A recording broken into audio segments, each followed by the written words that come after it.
So long before Yuckadoo, when you got the property, what did it, I mean, you said it was, you had to push through weeds. Yeah, and there were no like? trees on the front of the property at all. And then in that was the first thing I did. Mrs. Kempner gave me lots of plants. She was a wonderful gardener, but she didn't belong to garden clubs and that sort of thing. She just was a wonderful gardener. And she had extra plants. She had extra zephyranthes, extra oaks, and extra all sorts of things. And so she would dig them up and send them to me, and I would plant them. And that basically where the plants from the front of the property came from. All that screening essentially. Yeah, the screening. And that was the first thing we did, was to try to screen out some of the traffic and the noise and that sort of thing.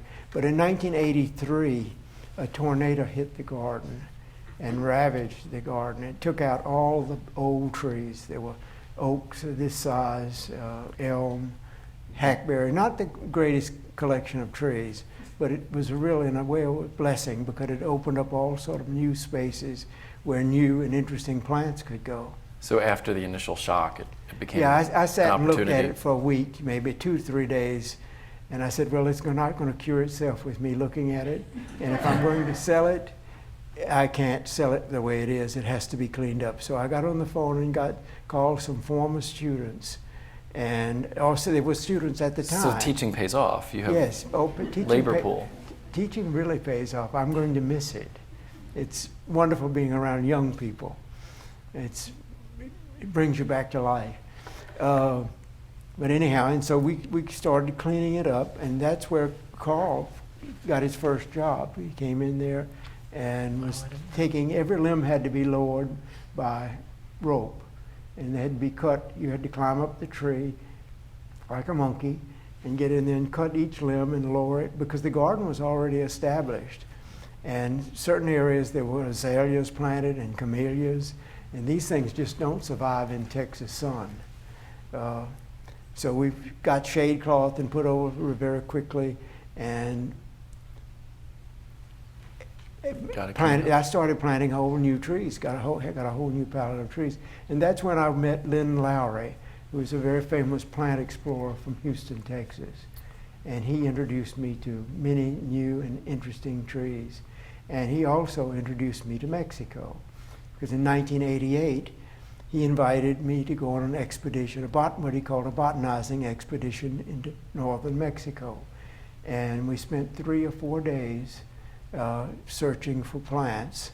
And these searches went on from 7 in the morning. Ren usually woke up at about 5 or 6. He woke up at 5 and started reading the paper. So if you shared a room with Len, you could, the newspaper would wake you up. If you wanted to sleep, it was too bad. There was none of that. And these things went on until 10 at night. And you were looking at plants with flashlights at 10 o'clock at night. And then at 10 o'clock at night, we'd hopefully find some flea bag hotel or motel. And in those days, they were mostly flea bag in the northern part of Mexico. They were kind of places where you didn't want to take your clothes off. You slept on top of the bed. And you turned the shower on, and if you got 2 drops, you were lucky. Pretty rough. Really rustic. Yes. But that was a wonderful experience also for Peckerwood. Did you know immediately that the garden was going to change as a result, that you were going to be planting No, I different knew things? immediately that I had to go back to Mexico because it was cool. It was delightful. So you went back like and 99 more times? Yeah, and the people were charming, and they're very sharing and very generous. I mean, you could run across a woman who had nothing, and she was cooking corn for her lunch. She had 2 ears, and she would gladly share a ear with you. These are the kind of things that you would I remember. Is that when your interest in the Mexican folk art No, started as well? At that point I was interested in it, but I had gotten uninterested in it, and was more interested in the garden and plants and collecting plants. So you'd been collecting the art, some of the folk art, before you even really Yes, had when I ventured? first came to Texas in 1964. In 1965, I made an expedition. I guess you'd call it an expedition. It was a trip with my parents to see colonial colonial villages in Mexico. They had been to Mexico City prior to that, and so we didn't go into Mexico City, but we went to all the small towns around that area. And I looked at folk art at the time and was interested. But, you know, I was on a teacher's salary at that point, and I didn't purchase very much. One or two pieces. And are they still part of the collection? Yeah, yes, they are. You mentioned Lynn Lowry. I think he's clearly one of the people who was a strong influence on you and on the garden. Oh, yes.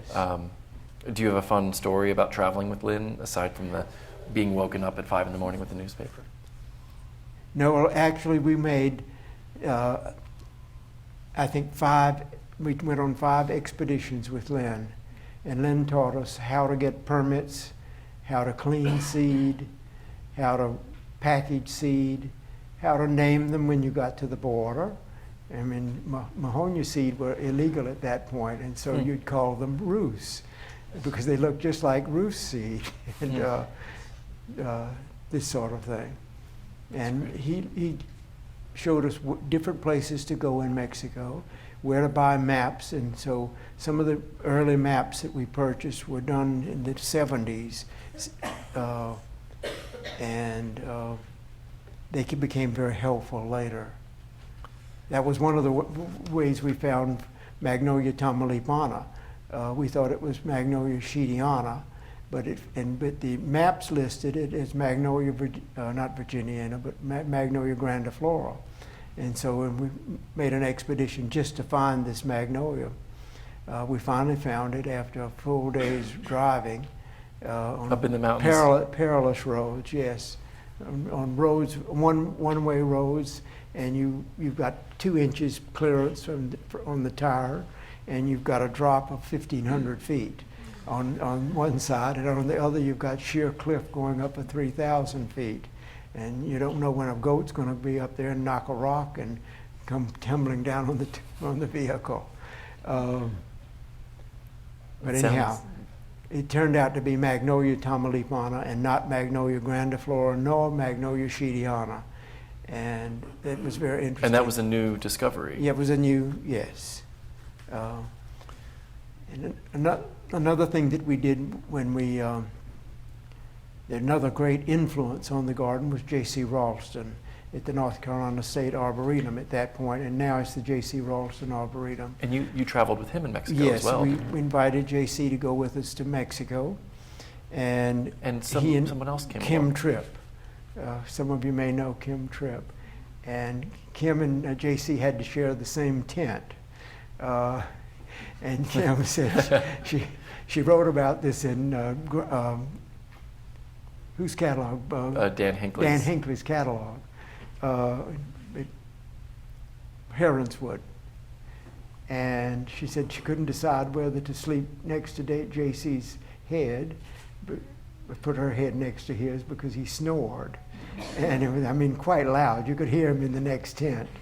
And whether she should sleep next to his feet, and she decided to take the snoring rather than the feet. But that wasn't the worst of it. Kim was exposed. We were having beer and sitting by the campfire. J.C. had gone to bed, and 2 men appeared with a horse and a carcass, a dead cow. They had been up on the mountain to butcher the cow, and they had 2 huge bags of blood hanging over the cow. And we didn't know exactly what to do. We were scared to death, really.